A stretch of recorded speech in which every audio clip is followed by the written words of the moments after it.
दीना शहर में GT road पर वाक़या आजम टाउन दौरे जदीद में भी बिजली जैसी बुनियादी सहूलत से महरूम है। वफदा इंतजामिया की नाअहली से आबादी में बिजली के पोल लगाने के बजाय 1 किलोमीटर से जायद फासले पर लगे बिजली के पोल से बिजली के कनेक्शन फराहम कर रहे हैं, जबकि सरकारी तौर पर सिर्फ 35 मीटर तार लगा कर कनेक्शन दिया जा सकता है। गली महलों और छतों पर लटकती बल्क खाती नंगी तारें इलाका मकीनों के लिए वबाल जान बनी हुई हैं।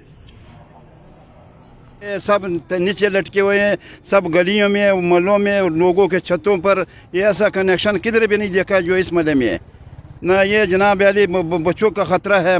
खंबे भी इधर आपको लोगों को लगाने चाहिए ताकि ये तारे ऊपर जाए और सही लग जाए। और खंबे के हमारे महल में बहुत हालात बिजली की वजह से जो है खराब। ना कुछ ट्रांसफार्मर है, कोई चीज़ नहीं इतने बनी।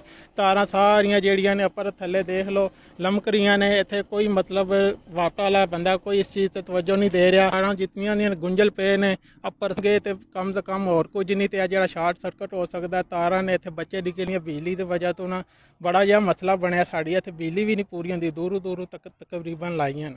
महल्ले की तरफ से ये अपील करता हूँ कि हुकूमती और वापटा के सीनियर्स को चाहिए कि इस महल्ले का विजिट करें, क्योंकि लोगों के छतों पे जो वायर्स पड़ी हुई ना, ये लोगों के लिए बहुत ज़्यादा खतरनाक है। क्योंकि गलियों में वायर्स फैल रही हैं और ऊपर से बारिशों का मौसम है। आपको पता है छोटी सी शार्टनेस की वजह से बच्चे का जानी नुकसान हो सकता है। अपील कर रहा हूँ कि इस महल्ले में हुकूमत को स्टेप अप करना चाहिए और मेरी इमरान खान साहब से गुजारिश है कि इस चीज़ को देखें।